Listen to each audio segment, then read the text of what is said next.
RS tuition সেন্টাৰলৈ তোমালোকক স্বাগতম জনাইছো। আজি আমি আলোচনা কৰিম নৱম মান শ্ৰেণীৰ মোৰ দেশ অসমীয়াৰ পঞ্চমটো অধ্যায়। গতিকে ইয়াৰে অনুশীলনীৰ যিখিনি প্ৰশ্ন আছে প্ৰশ্নাৱলীৰ আটাইবোৰ মই অতি চমুকৈ আলোচনা কৰি দিম। গতিকে তোমালোকে ভিডিঅ'টো চালে যেটো লেসনৰ পৰা যিখিনি নাম্বাৰ আহে গোটেইখিনি পাবলৈ সক্ষম হ'বা। তোমালোকে স্কিপ নকৰাকৈ প্ৰথমৰ পৰা শেষলৈ চাই থাকা। চোৱা প্ৰথমতে ভাব বিষয়ক ইয়াতে 1 নম্বৰী প্ৰশ্ন চমুকৈ উত্তৰ দিয়া। 1 নম্বৰটোত দিয়া আছে হিৰণ ভট্টাচাৰ্যৰ ক'ত জন্ম হৈছিল। এই কবিতাটিৰ লিখক হৈছে হিৰেণ ভট্টাচাৰ্য। কবিতাটোৰ নাম হৈছে মোৰ দেশ। গতিকে ইয়াতে প্ৰথম প্ৰশ্নটো দিছে হিৰেণ ভট্টাচাৰ্যৰ ক'ত জন্ম হৈছিল। ইয়াতে হৈছে হিৰেণ ভট্টাচাৰ্যৰ 1932 চনত যোৰহাটত জন্ম হৈছিল। তাৰে পিছত চোৱা হিৰেণ ভট্টাচাৰ্যই সম্পাদনা কৰা দুখন কাকতৰ নাম লিখা। এখন হৈছে হিৰেণ ভট্টাচাৰ্যই সম্পাদনা কৰা দুখন কাকতৰ নাম হ'ল চিত্ৰবন আৰু মনন। মনত ৰাখিবা, ইম্পৰ্টেণ্ট কুৱেশ্যন। তাৰে পিছৰ প্ৰশ্নটো চোৱা দেশৰ প্ৰতিটো পুৱাই কবিৰ বাবে কি লুকাই আনিছে। দেশৰ প্ৰতিটো পুৱাই কবিৰ বাবে লুকাই আনিছে ঐশ্বৰ্যৰ বিপুল সম্ভাৰ। কি ধুনীয়া কথা কৈছে হয়নে। ইয়াত কৈছে যে কবিৰ প্ৰতিটো ৰাতিপুৱাৰ কাৰণে লুকাই আনিছে কি ঐশ্বৰ্যৰ বিপুল সম্ভাৰ। আকৌ চোৱা 2 নম্বৰ প্ৰশ্নটো মোৰ দেশ কবিতাটোৰ মূল ভাৱ। এইটোৱে হৈছে ইম্পৰ্টেণ্ট কুৱেশ্যন। আৰু এই মোৰ দেশ কবিতাটোৰ পৰা যিমানখিনি লং কুৱেশ্যন আহক তোমালোকে এটা এনসাৰ লিখি দিবা। সেইটো হৈছে মূল ভাৱ। মই প্ৰতিটো ভিডিঅ'তে এইষাৰ কথা কৈয়ে থাকোঁ যে অসমীয়াৰ কবিতাসমূহৰ মূল ভাৱ চালে তাৰ পৰা একো কুৱেশ্যন চাব নালাগে। অকল কবি পৰিচয়খিনি চাই মূল ভাৱখিনি চালে তোমাক মানে একদম ফুল মাৰ্ক পাই যাবা। তোমালোকে যদি কোনোবা কুৱেশ্যন আহে লিখি দিয়া। ব্যাখ্যাখিনি আহিলেও মূল ভাৱ লিখিবা, কিন্তু ব্যাখ্যা আহিলে প্ৰথমতে পৰিচয়খিনি দি ল'ব লাগিব। পৰিচয়খিনি দিওঁতেও কবি পৰিচয়খিনি লাগিব হয়নে নহয়। একেটাই কথা যে তুমি কবি পৰিচয়খিনি জানিলে আৰু মূল ভাৱখিনি জানিলে যিকোনো কুৱেশ্যন আহক তোমালোকে এইটো ক'ব নোৱাৰা যে আমাৰ কুৱেশ্যন কমন হোৱা নাই। কুৱেশ্যন 100% এনসাৰটো ধুনীয়াকৈ কৰিবই পাৰিবা। খাটাং তোমালোকে একবাৰ চেষ্টা কৰি চোৱাচোন। মোৰ দেশ কবিতাটোৰ মূল ভাৱ। মোৰ দেশ কবিতাটো কবি হিৰেণ ভট্টাচাৰ্য।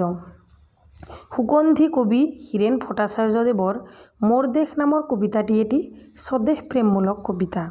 কবিৰ বাবে নিজৰ দেশখন প্ৰাণতকৈও গানতকৈও আপোন। তেওঁৰ প্ৰতিটো কাম আৰু চিন্তাই দেশখনৰ উন্নতিৰ কথাকে সোঁৱৰাই। পৃথিৱীৰ বিভিন্ন দেশত কবিয়ে ঘূৰিছে, বিভিন্ন ঠাইত মানুহৰ লগত আন্তৰিকতা স্থাপন কৰিছে, কিন্তু তেওঁৰ শৈশৱ আৰু যৌৱনত অতিবাহিত কৰা দেশখনৰ প্ৰতি কবি আকৃষ্ট দায়বদ্ধ। এই দেশৰ প্ৰতিটো পুৱাই কবিৰ দিয়ে ঐশ্বৰ্যৰ বিপুল সম্ভাৰ। প্ৰতিটো সন্ধিয়াই দিয়ে স্নিগ্ধ ফুলৰ সুবাস আৰু প্ৰতিটো ঋতুৱে যেন কবিক দিয়ে জীৱনৰ আশীৰ্বাদ। সেয়ে কবিয়ে এই দেশৰ প্ৰতি প্ৰতিজন শ্ৰমিকৰ লগত নিজকে বিলীন কৰি দিছে। সকলোকে ঐক্যবদ্ধভাৱে ৰখাৰ প্ৰয়াস কৰিছে। শত্ৰু মিত্ৰ সকলোকে অন্তৰ জিনি পৰস্পৰৰ মাজত শান্তিৰ শ্ৰীবৃদ্ধি কামনা কৰিছে। দেশৰ প্ৰতি গভীৰ ভালপোৱা কবিতাটোৰ মাজেৰে প্ৰকাশ পাইছে। গতিকে ইয়াতে কি বুলি কৈছে চোৱা, মই অলপ বুজাই দিছোঁ যে কবিতাটোত কবি হিৰেণ ভট্টাচাৰ্য। কবিতাটোৰ মোৰ দেশ কবিতাটোৰ কবি হৈছে হিৰেণ ভট্টাচাৰ্য। এই হিৰেণ ভট্টাচাৰ্যক সুগন্ধি কবি বুলি জনা যায়। ইয়াতে কৈছে সুগন্ধি কবি। চোৱা মোৰ দেশ নামৰ কবিতাটিত এটি স্বদেশ প্ৰেমমূলক কবিতা। এইটো হৈছে এটি স্বদেশ প্ৰেমমূলক কবিতা। কবিৰ বাবে নিজৰ দেশখন প্ৰাণতকৈও গানতকৈও আপোন। ইয়াতে কবিৰ মতে কবিৰ নিজৰ দেশখনক কি বুলি কৈছে যে নিজৰ প্ৰাণতকৈও আৰু নিজৰ গানতকৈও আপোন। তেওঁৰ প্ৰতিটো কাম আৰু চিন্তাই দেশখনৰ উন্নতিৰ কথাকে সোঁৱৰাই। তেখেতৰ কবিৰ দেশৰ প্ৰতিটো কাম আৰু চিন্তাই উন্নতিৰ কথাকে মনত পেলাই দিয়ে। তাৰে পিছত চোৱা পৃথিৱীৰ বিভিন্ন দেশ কবিয়ে ঘূৰিছে। কবিয়ে বিভিন্ন দেশ বিদেশ সকলো ঘূৰিছে, কিন্তু নিজৰ দেশৰ নিচিনা ঠাই ক'তো পোৱা নাই। নিজে সেই শৈশৱ আৰু যৌৱনত অতিবাহিত কৰা দেশখনৰ প্ৰতি কবিৰ সদায় দায়বদ্ধ আৰু আকৃষ্ট হৈ থাকিব। আৰু এই দেশৰ প্ৰতিটো পুৱাই কবিক যেন ঐশ্বৰ্যৰ বিপুল সম্ভাৰ দিয়ে আৰু সন্ধিয়াই স্নিগ্ধ ফুলৰ সুবাস দিয়ে বুলি কবিয়ে এই কবিতাটোৰ জৰিয়তে প্ৰকাশ কৰিছে। সেয়েহে কবিয়ে এই দেশৰ প্ৰতিজন শ্ৰমিকৰ লগত নিজকে বিলীন কৰি দিছে আৰু কৈছে যে কবিয়ে নিজৰ জীৱনটোক শ্ৰমিকবোৰৰ লগত বিলীন কৰি দিছে সকলোৰে অন্তৰত যিনি পৰস্পৰৰ মাজত শ্ৰীবৃদ্ধি কামনা কৰিছে গতিকে ইমান ধুনীয়া কথা কৈছে স্বদেশৰ প্ৰতি গভীৰ ভালপোৱা কবিতাটোৰ মাজেৰে প্ৰকাশ কৰিছে আৰু এই কবিতাটোৰ মাজেৰে দেশৰ প্ৰতি যিখিনি ভালপোৱা আছে গোটেইখিনি প্ৰকাশ কৰিছে 3 নম্বৰটোত চোৱা ব্যাখ্যা অনৈক্যৰ মাজত ঐক্য হৈ বিৰোধৰ মাজত সংহতিৰ সম্ভাৰ লৈ হৈ মই আছো ইম্পৰ্টেণ্ট এইটো ব্যাখ্যা চোৱা এনেকৈ পৰীক্ষাত আহিলে এনেকৈ লাইন দুটা প্ৰথমতে লিখি ল'বা ডট ডট দি অনৈক্যৰ মাজত ঐক্য ডট ডট ডট হৈ মই আছো উপৰোক্ত কবিতাফাঁকি আমাৰ সাহিত্য পুথিৰ অন্তৰ্গত মোৰ দেশ কবিতাটিৰ পৰা তুলি দিয়া হৈছে কবি হীৰেণ ভট্টাচাৰ্য কবিতাফাঁকিৰ মাজেৰে কবিয়ে দেশৰ শান্তিৰ বাতাবৰণৰ সৃষ্টি কৰাৰ কথা কৈছে আমাৰ দেশ ভাৰতবৰ্ষখন বহুজাতিক আৰু বহুভাষিক দেশ বিভিন্ন জাতি ধৰ্মাৱলম্বী লোক বাসস্থান ভাৰতবৰ্ষৰ উন্নতিৰ প্ৰধান অন্তৰায় হ'ল অনৈক্য আৰু বিৰোধ কবিয়ে দেশৰ প্ৰতিজন বনুৱা হালোৱা বনুৱাক একত্ৰিত সকলোকে একতাৰ ডোলেৰে বান্ধি ৰাখিবলৈ প্ৰয়োগ কৰিছিল দেশৰ ঐক্য সংহতি আৰু সম্প্ৰীতি তেওঁ সদা সচেতন প্ৰহৰী স্বৰূপ তাৰে পিছৰ বাক্যটো চোৱা ব্যাখ্যা মোৰ জীৱনৰ আহে আহে মোৰ যৌৱনৰ কোষে কোষে সেই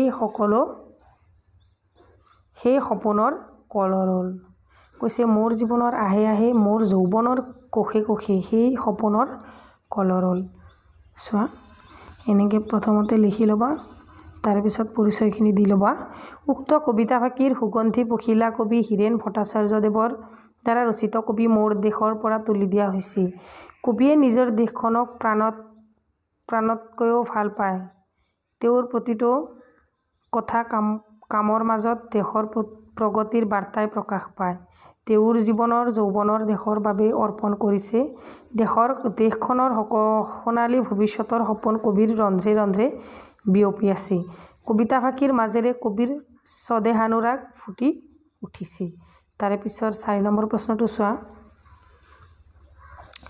কবিতাটোত কবিৰ দেশপ্ৰেমৰ স্বৰূপ কেনেদৰে প্ৰকাশ পাইছে বুজাই লিখা মোৰ দেশ কবিতাটিত এটি স্বদেশ প্ৰেমমূলক কবিতা হীৰেণ ভট্টাচাৰ্য ইয়াৰ কবিৰ বাবে নিজৰ দেশখন গানতকৈও প্ৰাণতকৈও আপোন তেওঁৰ প্ৰতিটো কামতে দেশৰ প্ৰগতিৰ বাৰ্তা লুকাই থাকে তেওঁ শৈশৱ আৰু যৌৱনত অতিবাহিত কৰা দেশখনৰ প্ৰতি সদায় দায়বদ্ধ সেয়েহে তেওঁ দেশৰ বনুৱা হালোৱা অৰ্থাৎ শ্ৰমিক শ্ৰেণীটোৰ লগত মিলি পৰিছে সকলোকে যাতে ঐক্য আৰু সম্প্ৰীতিৰে ডোলেৰে বান্ধিব পাৰে তাৰ বাবে অহৰহ যত্ন কৰিছে কবিয়ে বিভিন্ন দেশ বিদেশ ভ্ৰমণ কৰিছে যদিও সকলোৰে ওপৰত নিজৰ দেশক স্থান দিছে এনেদৰে কবিতাটিত কবিয়ে স্বদেহানুৰাগ ফুটি উঠিছে তাৰে পিছত 5 নম্বৰ প্ৰশ্নটো চোৱা প্ৰতিটো ঋতুৱে কবিক কি দি যায় বুলি কবিতাটোত উল্লেখ কৰিছে প্ৰতিটো ঋতুৱে কবিক জীৱনৰ আশীৰ্বাদ দি যায় বুলি কবিয়ে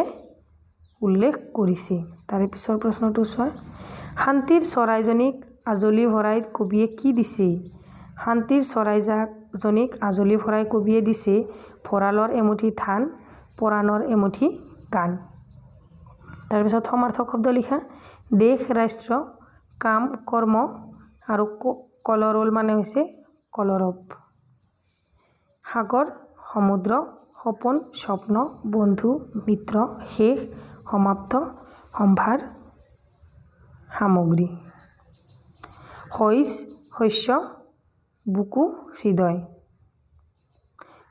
তৰংগ ঢৌ আৰু কল্লোল মানে কলৰৱ বিপৰীত শব্দ লিখা এইবিলাক পৰীক্ষাত আহিব বৰ ইম্পৰ্টেণ্ট সপোন মানে হৈছে দিঠক দেশ মানে বিদেশ জীৱন মানে মৰণ বিপৰীত শব্দ তাৰ মানে পাহাৰৰ বিপৰীত শব্দ হৈছে ভৈয়াম ঐক্যৰ বিপৰীত শব্দ হৈছে অনৈক্য সংহতিৰ বিপৰীত শব্দ হৈছে বিৰোধ শয়নৰ বিপৰীত শব্দ হৈছে জাগৰণ বিশ্বাসৰ বিপৰীত শব্দ হৈছে অবিশ্বাস এইটো বৰকৈ আহে বিশ্বাস আৰু অবিশ্বাস শত্ৰুটোও আহে শত্ৰুৰ সমাৰ্থক বিপৰীত শব্দ হৈছে মিত্ৰ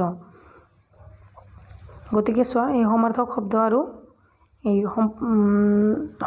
শব্দ আৰু আমি কি পালোঁ বিপৰীত শব্দ হয়নে বিপৰীত শব্দ ইয়াৰ পৰা এটা এবাৰ এক্সামত আহিব গতিকে তোমালোকে ভিডিওটো কেনে পালা কমেন্ট সেকশনত জনাবা আৰু যদি সাবস্ক্ৰাইব কৰা নাই সাবস্ক্ৰাইব কৰি ভিডিওটো যিমান পাৰা শেয়াৰ কৰিবা আৰু সাবস্ক্ৰাইব কৰিলে আগন্তক যিবিলাক ভিডিও আহি থাকিব তোমালোকে অতি সোনকালে পাই যাবা আৰু যদি আগৰ ভিডিওবোৰ চোৱা নাই তোমালোকে গৈ চাই লোৱা আজিৰ ভিডিওটো ইমানতে সামৰিছো থ্যাংক ইউ ফৰ ওয়াচ